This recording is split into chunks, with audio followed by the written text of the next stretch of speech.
Welcome to the Hakimian podcast, where we dive deep into life, embracing the contrast. From culture to faith, art to finances, politics and everything in between, we're taking chances. Hakimian podcast, we shine a light, exploring all of life from day to night. Nothing is off the table, we keep it real. Diverse perspectives, the truth we reveal.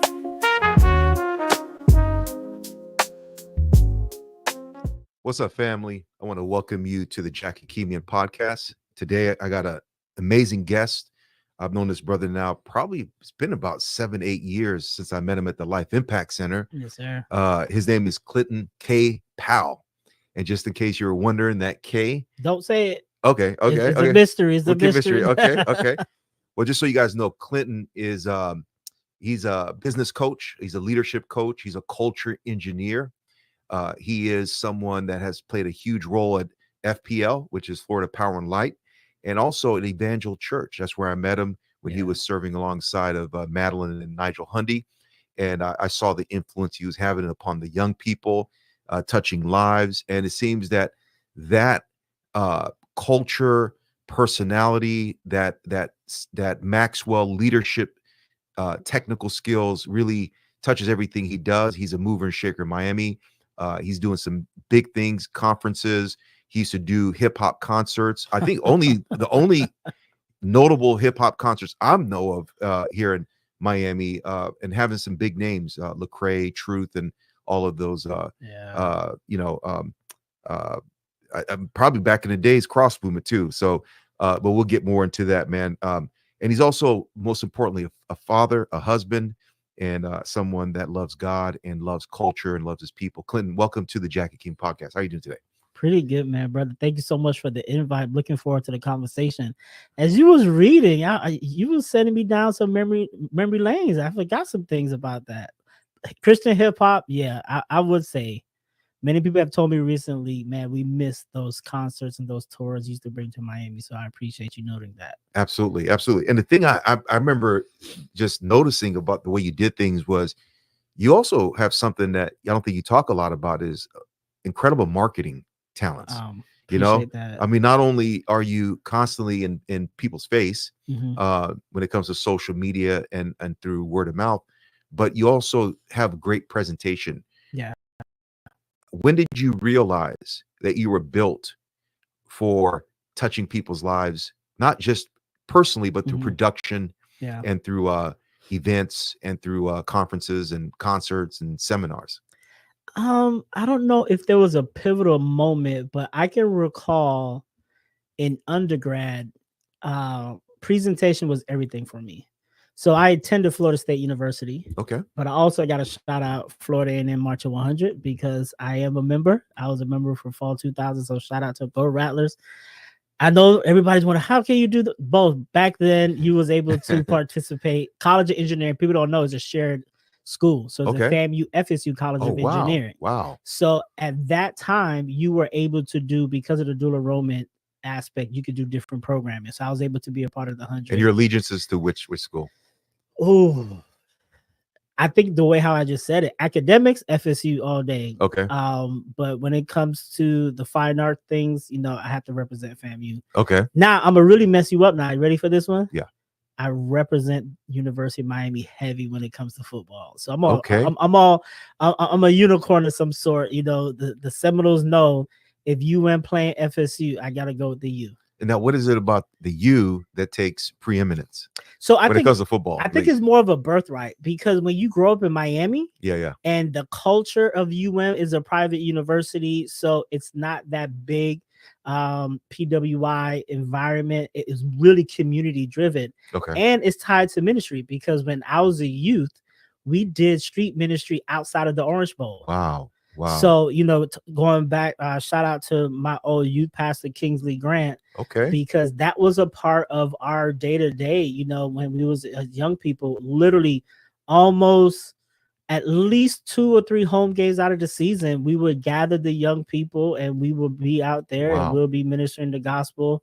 We did, as I think back, I don't think we understood the magnitude. Yeah. But for me to remember it now, 20, 25 plus years later, that signifies the impact that it had on me. So it's just that environment, being around the Hurricane fans. And to be honest, I really didn't get into football seriously until high school, college, because I was in the band. So, Okay. I'm Caribbean by trade. I mean, Caribbean born. So we didn't do a lot of sports unless it was football, the real football, as they say, and cricket. So coming here and understanding with baseball, basketball, and growing up, my father wasn't a big sports person, so I was not exposed to it until I was in the band in high school, and I'm learning the game. Yeah. I'm watching the game. I'm there. I'm watching every game, so Yeah. I have to learn what's going on. And then college, when I saw the energy around it, Oh my I had gosh. to represent. And another thing, a funny fact about Tallahassee, is very big on representing what city you're from. Okay. So being in Tallahassee, representing Miami, that the Hurricane connection was undeniable. Now, did you ever get to meet what's the name? Lil Payne? Is it Lil Payne? T-Pain. T-Pain, yeah. I actually have. Okay. I knew T-Pain. Oh man, so this is how God works everything out, right? Okay. I was a promotion guy in Tallahassee. I promoted parties. I managed DJs. So I was there when T-Pain was a part of a group, Nappy Head Boys. Okay. When This before he blew up? Before he blew up. Okay. He was a part of a group called Nappy Head. Then my close friends, he was learning how to DJ. So also, it's a whole DJ clique that I used to be hanging around with, because we used to throw parties, and I used to meet him off and on. And then there was another tastemaker, TJ's DJs, if I recall, and he was often there. And that was like a quarterly meeting for all the industry tastemakers with the music, fashion. People used to come, and Tallahassee was actually a hub. So wow, I met T-Pain several times. Yeah, it's definitely like it's a Black culture hub. Oh right? Yeah. And he talks a lot about it too. He does kind of a love-pain relationship he has, T-Pain with Tallahassee. I could imagine. And he feels like one of the podcasts I heard him talk about, like he just feels like the city officials, not the people, but the city officials kind of did him wrong, and kind of gets into that. Were you seeing some of that drama play out while you were there? Difference between where the people are at and where the city leadership is at, and how that's playing out with the culture? I didn't really say the city leadership, but it was, or even the school academic. Yeah, you can see what separated Florida State and FAMU was a railroad track, literally. Yeah. So it's downtown. FAMU the story is FAMU, they gave FAMU the worst property, or the worst land in Tallahassee. It highs up the 70 hills. It's very hilly. FAMU campus is very hilly. Unlike FSU's campus, is not a lot of hills. So that was the best opportunity for them to build the campus. And the story is kind of goes, okay, you guys can have that land. Nobody wants that land. And FAMU turned it into a beautiful campus. So you can see it's literally, when I was there, you cross the railroad tracks, okay, we're not in Kansas anymore. Right. Yeah. So, and they're considered the South Side. Florida State is considered the North Side. Okay. And if you look at a lot of the culture, anything South Side, it has a connotation of being negative. Oh man, the hood or the ghetto. Yeah. So you kind of experience that. But I definitely see that. And we used to always say, hey, don't play around TPD. That's Tallahassee Police Department. Don't play around TPD. We don't have the same rules. Yeah. So I've experienced some of that. And I would say, I used to say this when I was a youth pastor. I was in Tallahassee for 5 years. Okay. And I want to say I probably visited the county jail probably at least one time each semester for those 5 years. And different things happening. Sometimes it was either my friends or my colleagues. Of course, they were at fault. And sometimes it was racially driven, that had some things had to get worked out in court. So I've experienced some things in Tallahassee. But one thing about Tallahassee, it's the people. Okay. I enjoyed my time there. Southern vibes. You know what? It's not really Southern vibes. It's its own utopia. It's similar to Miami. Yeah. We're not a part of the South. You heard the memes that say, "Hey, I'm not from Florida. Yeah. I'm from Miami. Yeah. So it's a similar connotation that Tallahassee, it's its own utopia. It's you do have some of that Southern hospitality, but since it's a more of a melting pot because of so many different students Okay. and so many people actually come to Yeah. Tallahassee and live. It shapes them differently. It shapes them Well, differently. the thing is that because I've always noticed there was something fundamentally different about you, because when I came here from LA, I'm an LA boy. Yeah.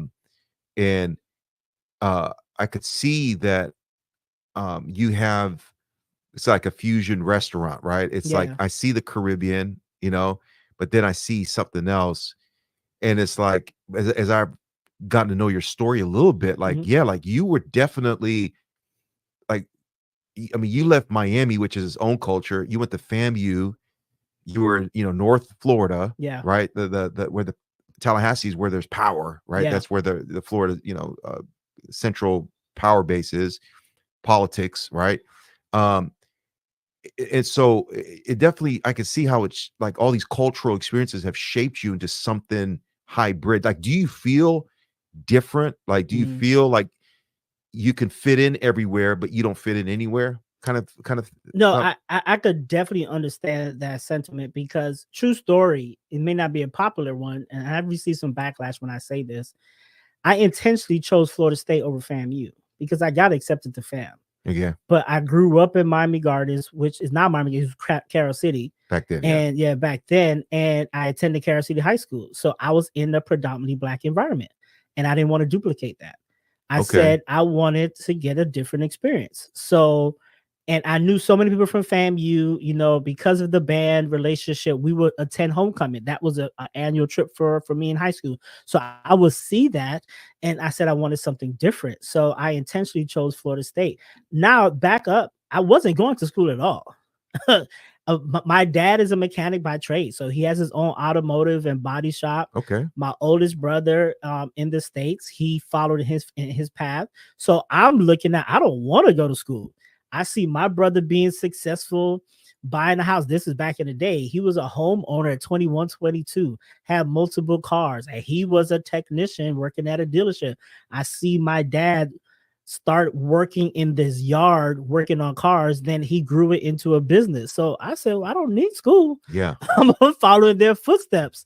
And it wasn't until a recruiter from the University of Florida challenged me. And he was attending my high school recruiting. And, I was in mechanic class acting up. And I told my teacher, hey, I want to go to that UF thing because I wanted to get out of class. And he said, get out of here, Joker. You don't even want to go to school, but I'll give you a break. So he told me to go. And I'm cutting up. I'm in the back of the cafeteria just having fun with my friends. And I think it was a God ordained thing because the gentleman called me out and his last name happened to be my same last name. Wow. So he said, come on, cousins, you my cousin. So he started calling me his cousin, and he brought me to the front because, I was being distractive. Yeah. And then at the end, he said, I need you to walk me out, help me to my car. Wow. And then he says, hey, I guarantee you, if you apply to University of Florida, I will get you accepted. Wow. I said, man, you don't know me. How do you even know I have the grades? And he said, for you to even articulate that, the fact that you need a grades requirement, that tells me you have grades. Wow. So that put a spark in me. Wow. That maybe I can go to school. Okay. And some other things happened that summer before that opened my eyes to school, So I think that was, how God leaves seeds and other people water. And at that time, my girlfriend was attending University of Florida. So I asked her, babe, you think I could? Of course, she was happy. Come to University of Florida with me. That just opened my mind. And I said, well, if I'm going to leave Miami, where do I want to go? That's a man's dream right there. You went to school with your girl? No, I'm going to tell you. Okay. She ended up going to University of Florida. Okay. Then I end up saying, I said, okay, if I'm going to leave, where do I want to go? I didn't want to go to Gainesville because I did my research. I said, oh, nah, that's definitely not way me. Too country, yeah. Way too country. Then I said, well, I've been going to Tallahassee, and I found out I could be in the 100 if I go to Florida State. So literally within a week or two, a light bulb shifted, and I went into college mode. Wow. And I missed the first application deadline for Florida State, and I applied. I still applied. No, I didn't miss the deadline. I'm sorry. Florida State already came to my campus to recruit, and I missed it. But my cap advisor was super supportive, had my back, and I applied for Florida State, and I got accepted by November. Wow. And that's the beginning of my story. So for the spring. No, I got for November. I got accepted for the following fall. Oh, for the following year. Okay. Yeah, for the following year. Yeah. Okay. Yeah. So this was your senior year, basically. This is my senior year, and that's unheard of. Literally, I decided to go to school. Well, they love that. September. They gave you some tuition break on that, right? Because you were early acceptance. Well, back then that wasn't the case. Okay. But I was bright enough, thankfully, that I was able to get Bright Futures. Okay. So I had 75%. Oh, wow. So again, I turned off my parents, Caribbean parents, didn't have a college fund. And I just was determined that, hey, I don't want my parents to pay for money for school. And I knew we didn't have it. So literally, I became the scholarship king. I received I on private scholarships. I paid for my whole 5 years of school. Wow. Mm-hmm. Wow. So you were the dude that was just filling out everything, telling your story? Filling out everything. And my story was good because my freshman year, I didn't really apply myself. So I was a C student. Okay. My sophomore year, I was a BC student. Okay. And then I don't know what happened in my junior year, I became a straight A student. Man, I mean, I could tell you what happened. Mm-hmm. I mean, it seems like you just realized, oh snap, I'm one of the brightest people in this room. I'm super intelligent. Yeah. I mean, it's obvious, man. Yeah, I think, you know what? I think it was God aligning things that prepare me, because if you're a high school student, remember they look at your junior year as a pivotal year. Yeah. Junior year is your pivotal year. And I put in my resume, I told my story. Okay. That you can see, I told him in my essay, I wasn't that great. I wasn't focused, but now I'm focused. Wow. And I was able to get straight A's. I had AP classes. So that helped with my GPA. And then my senior year, I ended with straight A's again. So it was a really full circle moment, and that God really blessed the opportunity. And I had a ball. Attending Florida State was one of the best decisions I ever did in my life. Man, that's amazing, man. That's amazing. And then you went there with the focus to do what? And then did your path change as you started dropping into the discipline? Listen, can I tell you? Yeah. I was a straight failure my first semester. Okay. I went on academic probation after one semester because high school came easy to me. Yeah. So I never studied. Yeah. I did homework in class, or I kind of sweet talked my way out of doing homework to my teachers. Yeah. I was that, the teacher's helper, Clint, you're good. Yeah. So here I am. I'm getting dropped into a new environment. Yeah. I'm participating. Competitive environment. Competitive. I'm participating in Marching 100. So 2 different schedules. Oh, wow. And I couldn't really tell my professors, hey, I'm in the 100 for FAMU, so I'm not going to be in class. So that first semester, we traveled a lot. And if we drove with the bus. So if the game is Saturday, we went to, the game was in Indianapolis, rather. We would leave on a Wednesday. So we were leaving on Wednesday. So I'm missing classes. So I wasn't telling my professors, and I'm thinking I just have to show up. And when it hit me, I want to say we have 4 weeks left for the semester. Yeah. I went to my teachers like, hey, what can I do? Because that's what I did before. Yeah. What can I do to catch up, or what I need? I will literally go to class and just go to sleep so I could feel good. I went to class, didn't pay attention, didn't do anything. And I remember my chemistry teacher, he said, it was in our meeting, and he said, son, your highest test grade was a 25. Wow. And you took 3 tests already. There's nothing for you to do. Wow. Unfortunately, that's shock and awe right there. You're not going to pass this class. Wow. So you imagine failing half of your classes. Wow. Academic probation. So I went there for mechanical engineering in honor of my dad. I said, you know what, my dad fixes it, so let me create it. I wanted to, design cars. I was going to go to Michigan State. Didn't want to leave Florida. That was too far. Plus, it got cold. True island boy. Anything below 65, it's going to be a problem.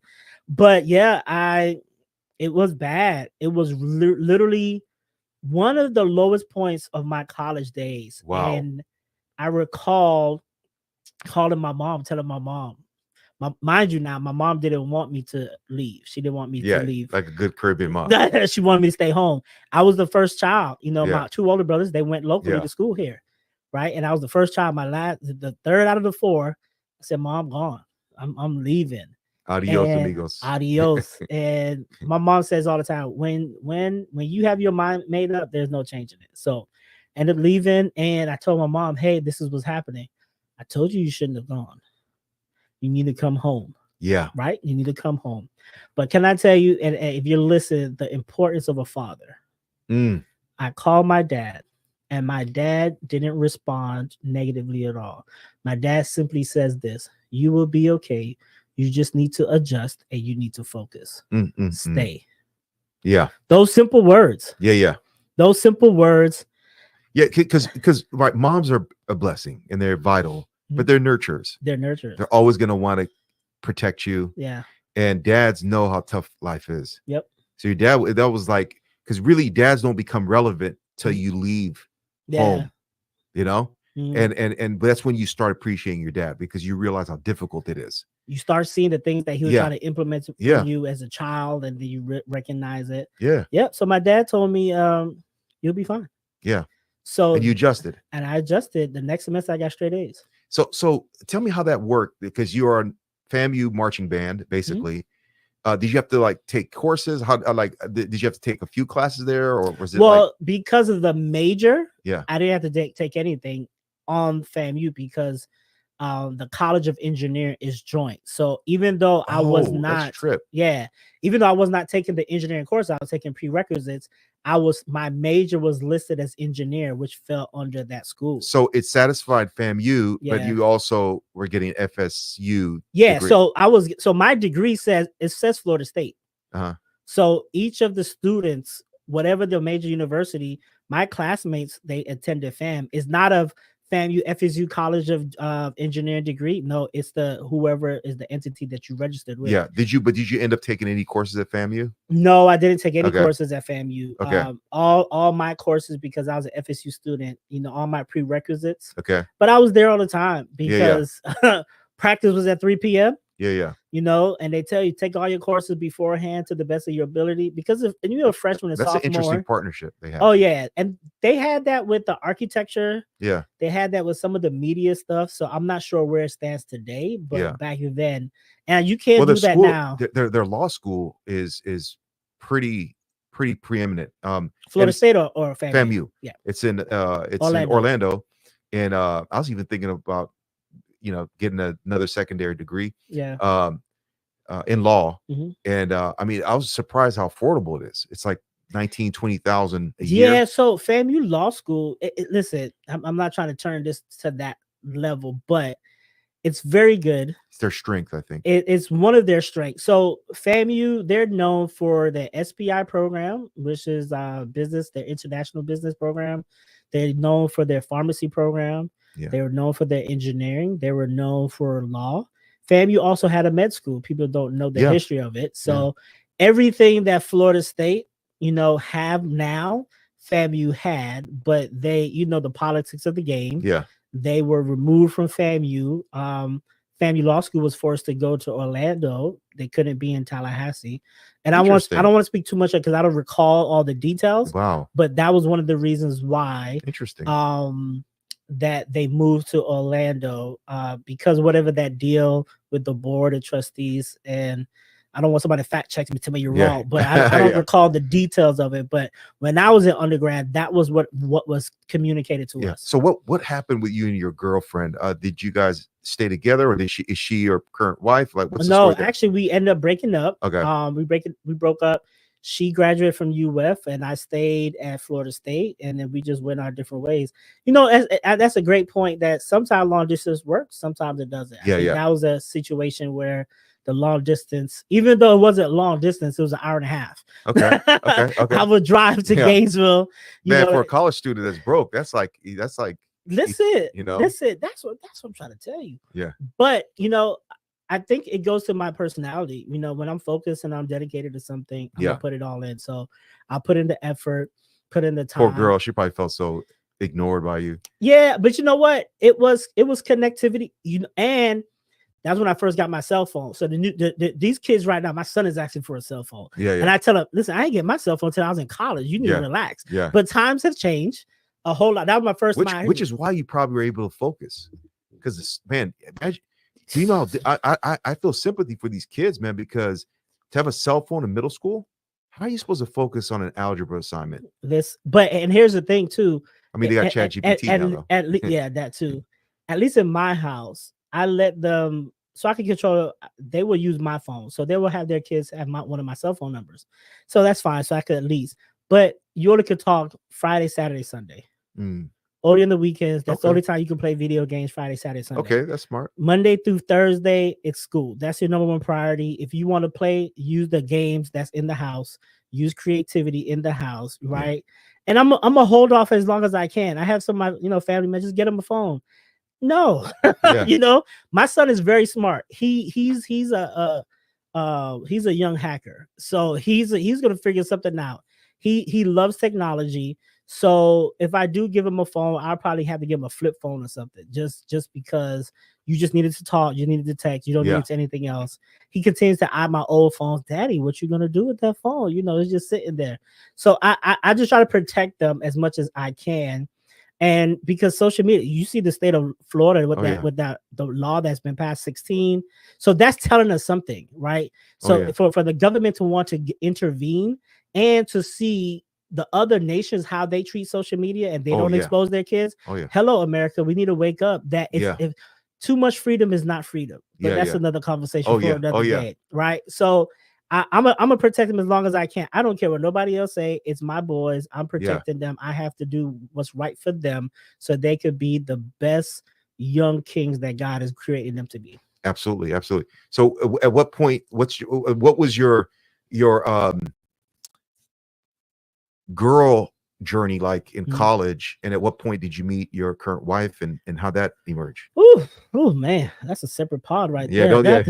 Don't say anything that's going to get you indicted now. So my dating journey was interesting. I really thought Caribbean folks, we think we're gonna get married young.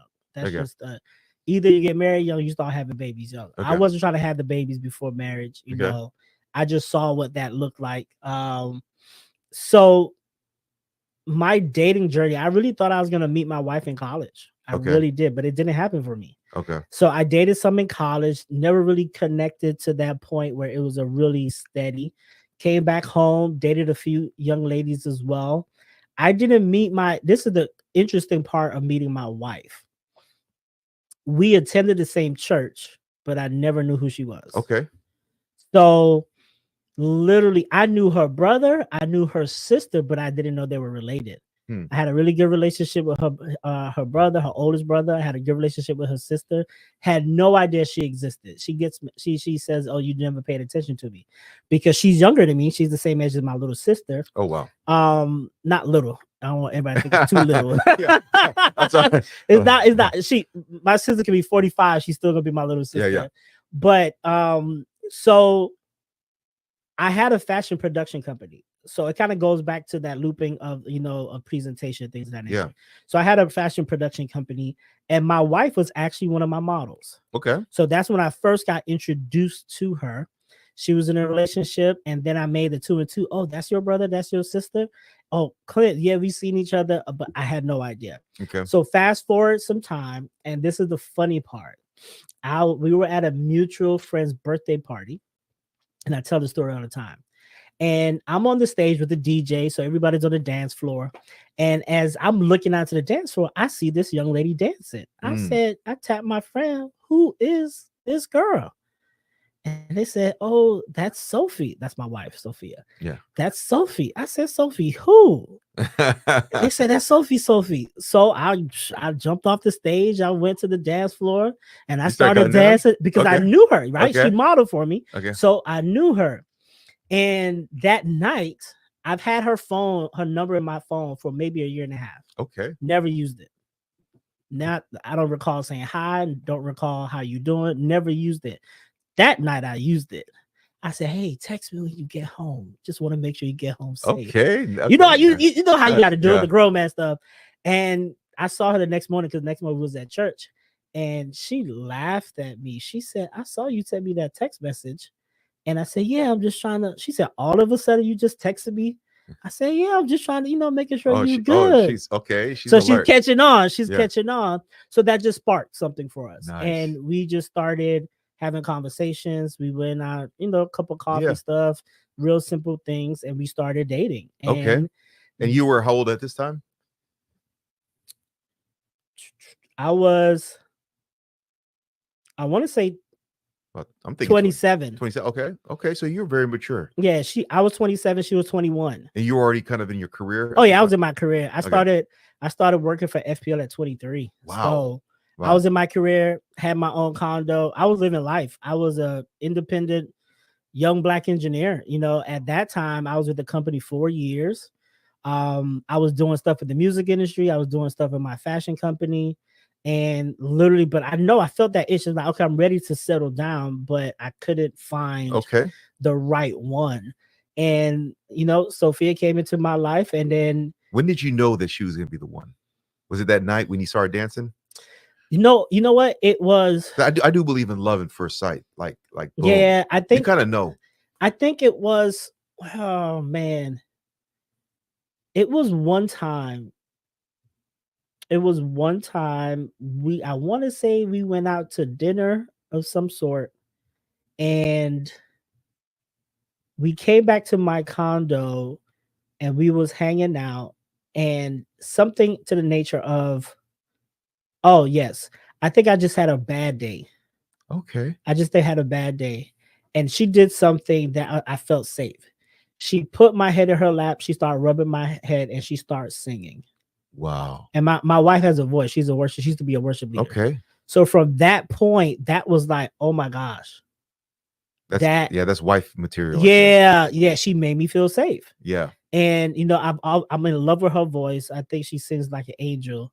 And she just rubbed my head, and she just calmed me down. Okay. And at that point, I was like, oh my God. Now, as a man, you kind of get scared because now, hold up, this is real now. Yeah.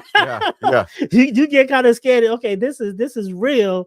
Oh man. So that was for me, that was the inclination of, okay, this may be the one. So we dated for 2 years, and I asked her to marry me, and 6 months later we were married. Wow. So at what point do you guys both kind of realize that you're called to be leaders? And you guys start this kind of leadership journey that morphs into now for you coaching and culture setting and working with CEOs and business owners. Like what point did you guys, a lot of couples are getting married and dating, and for them it's about going on a trip to Orlando or Naples or like they're you know what I'm saying, like they're ultimately and there's nothing wrong with that, right? You should enjoy yourself. God's given to you all things freely to enjoy, but I sense a high level of mission. And not sense, I've seen a high level of mission that would just like blow a lot of people away. I mean, the work ethic is just beast mode. I'm thinking, at what point did you realize you're called to work and to lead and to impact people, and how does that begin to shape up into where you are now? So I mentioned that in my book that I wrote a few years back, is Who's in Your Backyard? How to Identify and Develop Multi-Generational Teams. So I wrote that as a result of youth pastoring and my experience there. But what I said, that I think life leads you breadcrumbs of what you're supposed to be. And I've been in leadership roles since elementary, and that has been a part of my DNA. So my wife has been a leader her own right, with the church and working with young girls before we actually got together. But I think it's having that conversation, because I told her when we first got together, I said, listen, if you're going to be with me, understand who I am. I'm not a 9-to-5 guy. I'm not a guy who's going to go to work with his lunchbox, clock in, eat his little sandwich with the apple, clock out, come home, sit on the couch and watch TV for the rest of the night. That's not who I am. I'm a mover and shaker. I know God has called me to greater. I may not know the details of what that is, but I know God has called me. And I also said, I believe I have a call of ministry over my life. I don't know what that may look like. It may be pastoring, it may not be pastoring, but I do know that God is going to use me in a different and mighty way. So we had that conversation. I said, "Are you okay with that?" And then she said, "Yes." And you start going to that journey together. But my time pastoring and leading, because even just little things, I was the band president in high school. When I went to FAMU, I was the freshman section leader of my section. It's like every place I've been, it seems as though I elevate to a leadership role. I was a part of an organization, Progressive Black Men in undergrad. I started off as a membership chair, became the chapter president, then I became a national VP of the organization. So it's always something that just drives me. And a lot of times too, people recognize certain things in me, even when I try to deny it. Those doors open. So my experience from the nonprofit, me running a production company, spending time with one of the local record labels here, all of that has always fueled me to that level of excellence in presentation and to be able to lead and to organize. So I think for me now in the coaching space, that came, if I'm quite honest, this came as a result. I was frustrated with the local church. And I said, okay, God, how can I still use the talents you've given me? And I came across coaching. So I said, I know people always come to me, Clint, I need help. And I didn't put the term coaching to it. It was, I'm just helping people. People will come to me with their problems. I sit them down and I figure out their problems with them and then give them a roadmap and keep it moving. So in that time when I was frustrated with the church, I said, man, God, I don't want anything to do with ministry right now. But, guys, God is so funny. He's just going to take you right back wherever you try to avoid. He's going to figure it out. So that's like I introduced. So I started learning. I said, okay, what is what I'm doing? What is the technical term for it? I'm a part of a greater whole, and I found out it was coaching, development, and I went on a journey. What can I do? I looked at maybe do I need to go to University of Miami for their coaching, and I ran into John Maxwell and his content, and that's how I became a Maxwell team member. Okay, that was 2019. Wow. 2019. So I joined the Maxwell team, went through his certification process, attended his events. I was able to go to Dominican Republic with him. He does international. John Maxwell is a machine. I don't think people understand the machine that's John Maxwell. He's in his 70s. And this is encouragement to everyone that's listening. And it's encouragement to myself as well. Age is just a number. Yeah. The magnitude of impact that Maxwell has achieved has happened after 60. Yeah. I want people to understand. He speaks at the UN. Nations calls him in for personal coaching. So a part of the Maxwell Foundation, he has this thing called roundtable discussions, and is this transformation trips. So he will go to a nation and he will take with him 200 to 300 of his coaches, and we will go into the community and do training. Wow. So we did this in Dominican Republic, and that he must be invited in. That's the key, because the president, the parliament has to invite him in because they are responsible for the safety of the coaches. And literally we are bused to the different parts of the country. So he's done Costa Rica, he's done Panama, he's done DR, he's done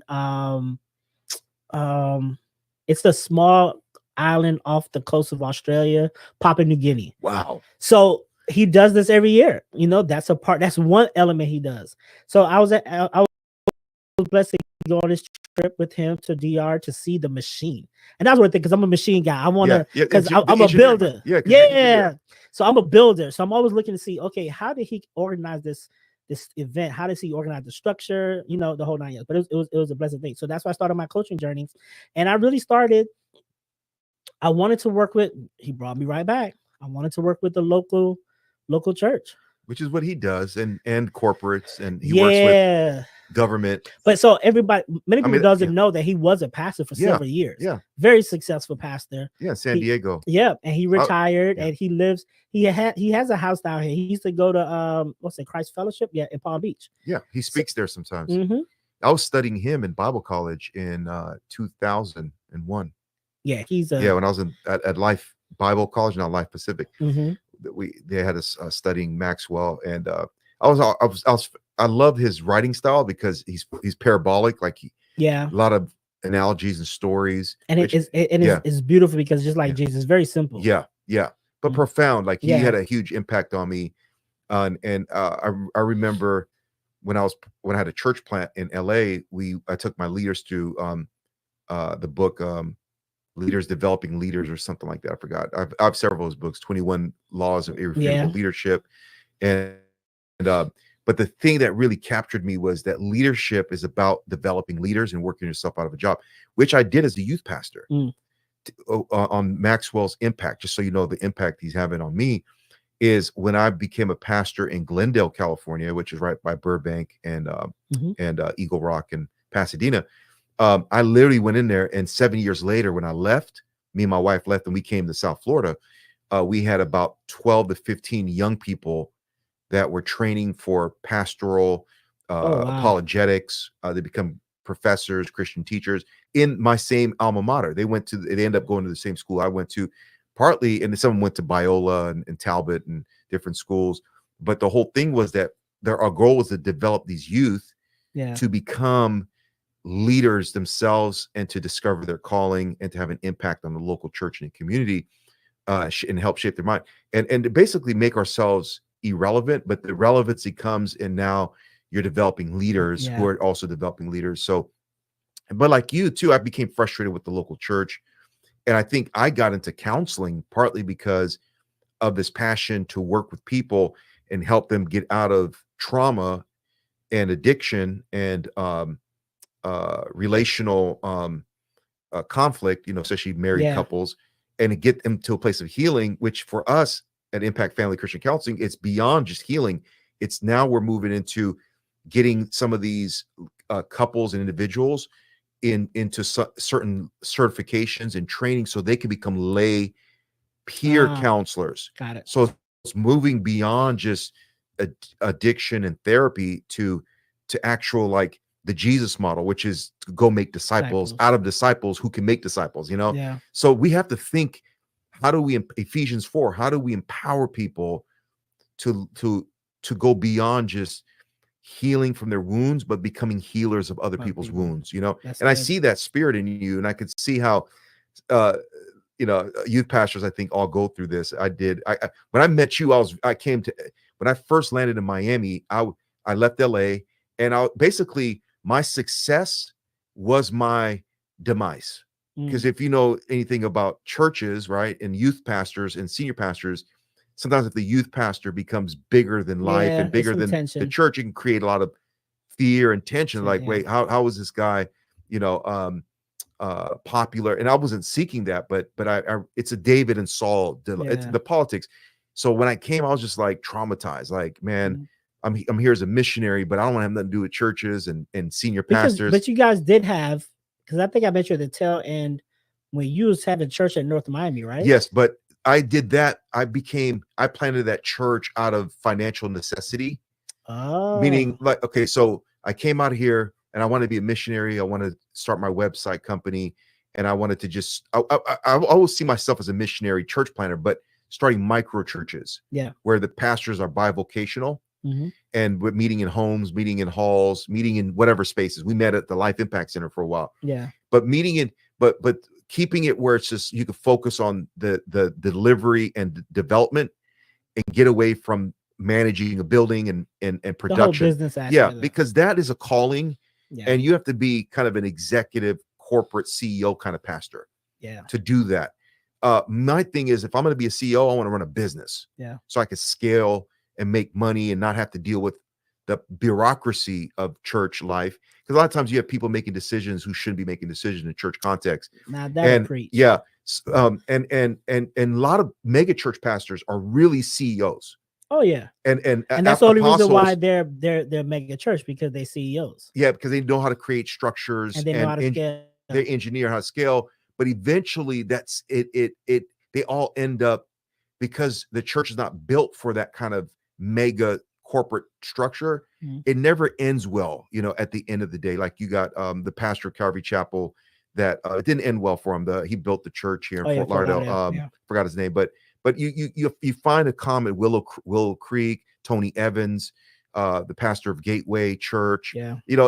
Because these are apostolic leaders who should be running businesses like Paul the Apostle and planting organic small churches with elders and deacons that are just everyday, lay volunteer pastors. So I have a whole philosophy of ministry that has reshaped me because of these experiences, and even the stuff I've seen.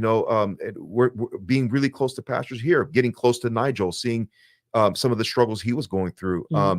And it's a common theme.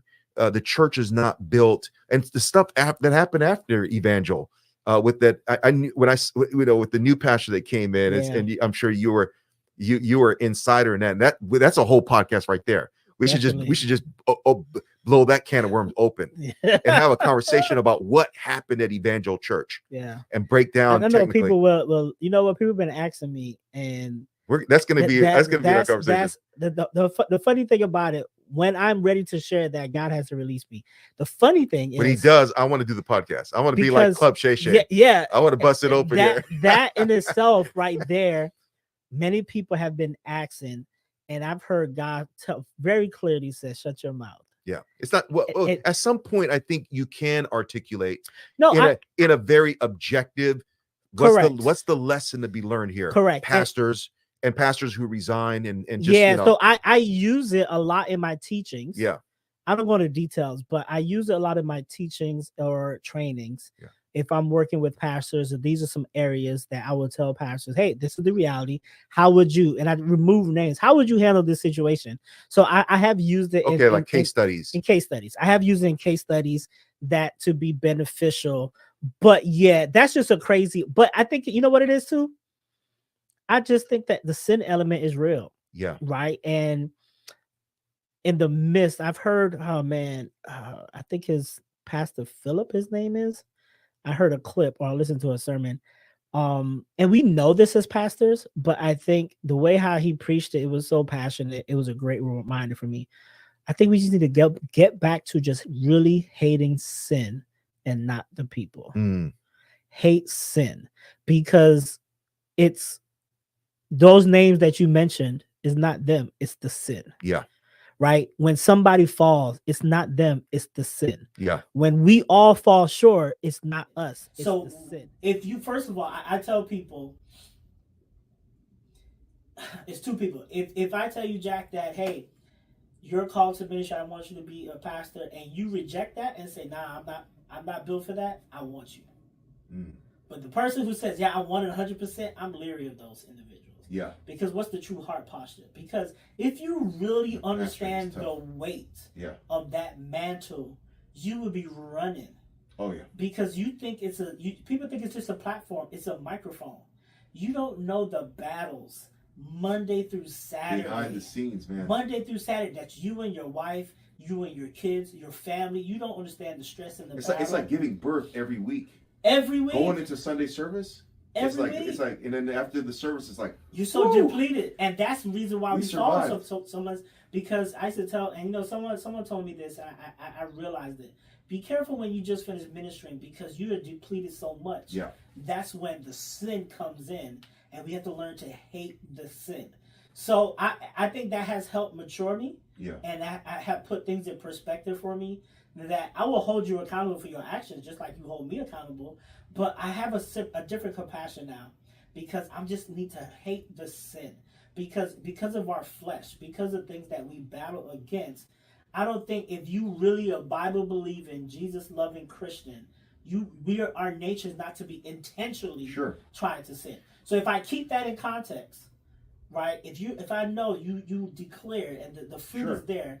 It's not your intention, but is that battle, that war? It seems to me that you have a very intimate approach to coaching and working with leaders from all backgrounds. How much of that was shaped by the great leaders like Kingsley Grant? I know he himself is. I mean, I talked to so many people that he's impacted. Madeline Hundy, Nigel Hundy. How much of that shaped you? That personal touch, because you seem to have a personal touch and not just a distant kind of you know, a distant kind of institutional model. Yeah, I think you have to have compassion for people. You have to have compassion for people. I spent majority of my life attending one specific local church, good and bad. I've seen it all, right? Yeah. I've seen it all. And one of the things that I used to get frustrated with is, what's that 80-20 rule? Oh, yeah, the Pareto principle, yeah. Yeah, so it's 20% do the work, 80%. well, not even only that is the 20% that you don't have, that you make it seem as though it's the 100%, and then you don't realize you have so much available to you. That 80%. A lot of times people come and talk about that in relationships, but in my tenure there, so you have a Kingsley Grant I was just talking about him earlier prior to come here. He was very influential not only in my life, but for many. Like, he was a youth pastor for over 20 years, if I'm not mistaken. He was a staple in the community. He can have, like, literally, if Kingsley right now says everyone that ever attended one of my youth services, it would be thousands upon thousands of students. Wow. of all these years. So what I learned from Kingsley, it would be his dedication and being able to steady the path. I don't know why he stayed for 20 years. The average youth pastor the last 2 years. The study showed that after 2 years, they're gone. But you stand for 20 plus years. To me, that's dedication. To me, that's obedience. Even if God, you've been wanting to leave, but God said not now. So I can take that, right? And his consistency. Then I look at Pastor Hundy. Pastor Hundy was very compassionate to people. Yeah. He was very compassionate to people. He loved people. He will walk. He was one of him. And I will also say Pastor Meadows. He was one of the pastors at ECI. I recall Pastor Meadows. It was this thing called Royal Rangers, which is synonymous to Boy Scouts, but Royal Rangers for the Assemblies of God. Yeah. We used to do camping trips, and Pastor Meadows, now he's this white pastor, and majority of his church at this time, is black kids. So you hanging out with us, you sleeping in the tent with us. What does that tell a young person? Yeah. Right? That you care. Yeah. And that you're vested. And then when I accepted the call to ministry, Pastor Hundy was my pastor. Wow. And when I said, okay, I felt this, and I texted him and I said, I need to have lunch with you. I think we ended up having coffee or something to that nature. He loved having coffee. Yeah. So, and I talked to him, and I told him this. I said, I would do whatever you want me to do. I just don't want the platform. My exact words. I will work behind the scenes. I just don't want the platform. I don't want to be on the platform. And then he said, okay, no problem. Later on that night, he texted me, if you're serious about the call of God over your life, meet me tomorrow morning for the 8 a.m. service. I need you to help me do announcements on the platform. I said, this man don't listen. Yeah. The one thing I told you don't do, he pushed me out there. And that's how I started ministry. And it was, hey, help me do announcements. Hey, help me pick up the offering. That's how my ministry. And then, God used some of the things. I love history, and he used my love for history to send me back to school, because I got my master's in Christian studies. I wasn't going to go back, but it was my love for history. It was this gentleman that came and spoke to. He had a doctorate in, I think his New Testament studies. He was talking so eloquently about the Bible and the New Testament, speaking in the Greek. And I said, man, I love that. I want that. So God used that to kind of push me and for me to go back to school. But it was always a love-hate relationship. I was running away from ministry. My professor would say, why are you here? I don't know. God told me to be here. And that's what I used to tell my professors. Yeah.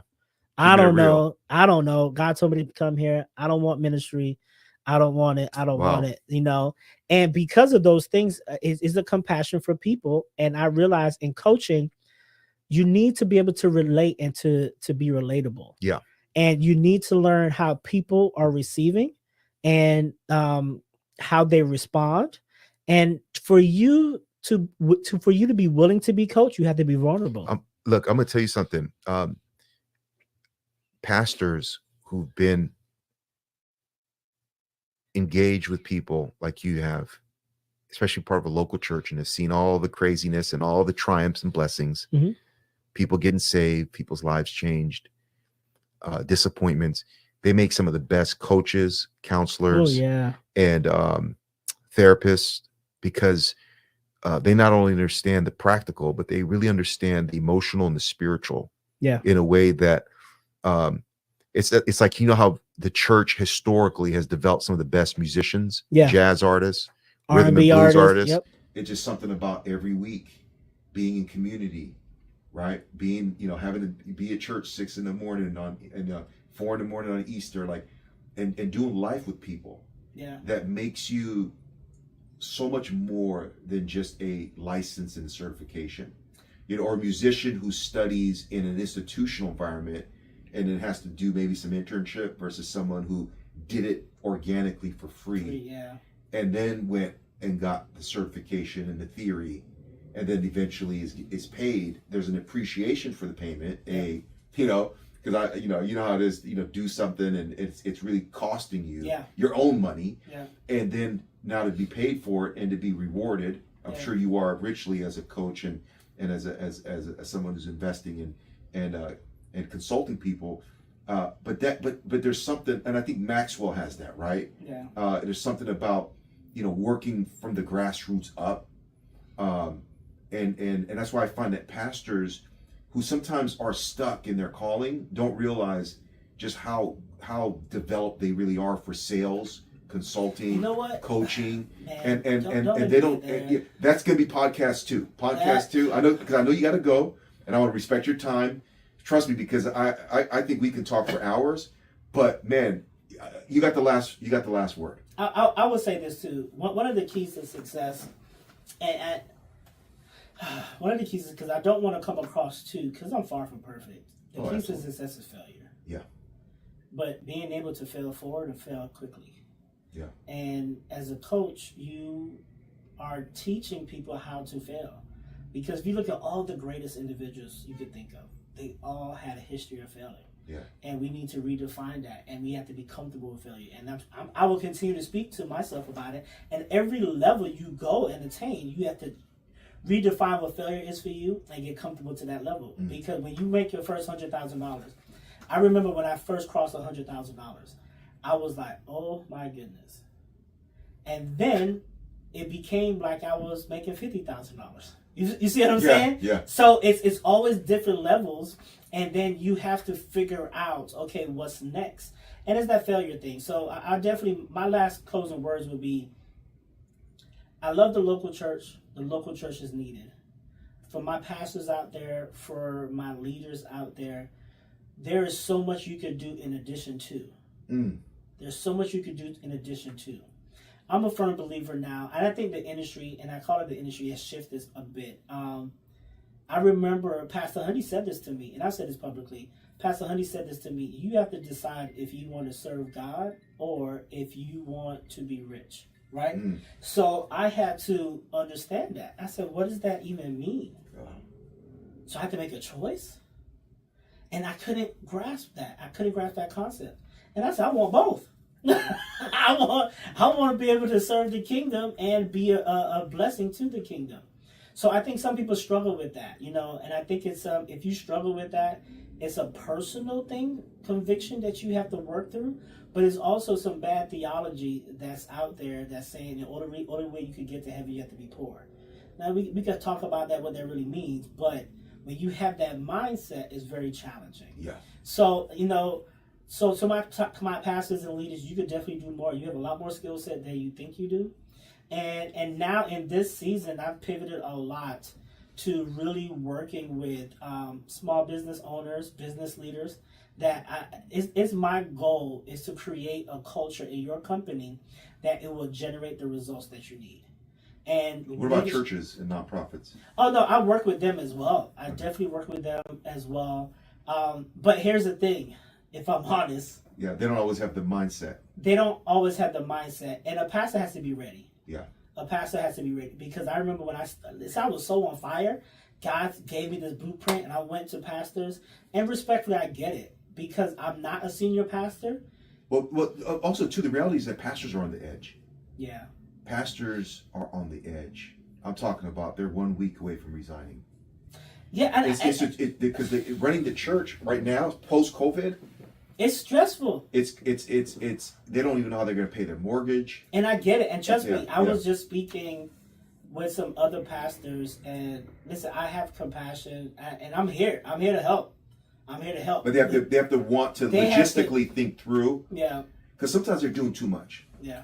And I think with your applied engineering, right? Because I think that's what you're bringing to the table. Correct. You're helping them think through, because they can only do so many things. And it's like with volunteers and deacons and even the business people. But I think they're trying to keep up with the Christ fellowships and the big churches that took, sometimes you look at a mega church that emerges in 20, 30 years, but it actually was the previous pastor who laid the financial endowment, property, land foundation. Which then allows and building a shoulder for us. Which allowed them to then suddenly you thought they just emerged because they went on TBN. but it's like, what's his name? Joel Osteen. I mean, Joel Osteen's dad laid the structure. Even Mike Todd. Yeah. Mike Todd honors his pastor all the time. His pastor, who gave him the church, as they say. Yeah. He had a very strong foundation. Yeah. So listen, you have some stories like a Gateway, where it started in his garage. Yeah. Right. You had Life. I think it's Gateway or Life. I think it's Life Church. Life Church, who started his garage and grew, or the pastor from Saddleback who recently retired. So you have those stories, and I think those are, truly unicorn type stories that God had a special grace. But the average person, just like when Elisha was saying that he thought he was the only prophet. And Jesus had to check him and say, hey, there's thousands of prophets who have never bowed their knee to Baal, right? So what does that tell me? There's thousands of pastors that you've never heard of who are being faithful. So you can't always compare yourself to Elijah. You just have to be content. And that's one thing about coaching. You have to be content. And I tie it in sometimes with the parable of the talent. God may have only given you one. God may have only given you 4. God may have only given you 5. Understand where you are. Your height may be 500. And you must celebrate. I'm speaking to myself now. Yeah. You may be only that 500 pastor. You may be only that CEO over 500. You may never be a Fortune 100. There's joy in that, though. But there's joy in it. And I think we have to redefine what success is for us. And that's what I help as a coach. Wow. Help you redefine what success is for you. Wow. So that you can reach your goals, and tell you, don't look left or right. Put your spiritual blinders on. Yeah. Look at what God has given you. Look at the tools that He's given you to be successful. Because if you look left or right, just like Peter, he's gonna fall and sink. Don't fall and sink on the success that God has ordained for you, because you're looking for something that was never yours in the first place. Wow. So, man, but this is a preach. Yeah. Preach, man. Man, well, thank you, man. Let me pray. Father, thank you for my brother, and for his wisdom, his experiences. Lord, there's so much to learn from him. I'm looking forward to more conversations, and I'm looking forward to hear the feedback of how this conversation, his voice, his insights, his trials, his journey through college life and marriage life and fatherhood and pastoring and being an engineer and now shaping individuals who are in critical positions of leadership, servant leadership, and the way he comes alongside and helps them reimagine, rethink, and revive their culture, the atmosphere. And God, it's taken me so many years to realize the importance of mentors and coaches and friends and colleagues that bring something to you and have a strength that you need. So continue to bless him, continue to connect him, and use this conversation to make the introduction with the next group of people, batch of people that he is called to serve and to empower. Bless him now, bless his family, bless his children, and bless everything that he does in Jesus' name. Amen. Amen. All right. Thank you, brother. Thank you. Welcome to the Hakimian podcast, where we dive deep into life, embracing the contrast. From culture to faith, art to finances, politics and everything in between, we're taking chances. Hakimian podcast, we shine a light, exploring all of life from day to night. Nothing is off the table, we keep it real. Diverse perspectives, the truth we reveal.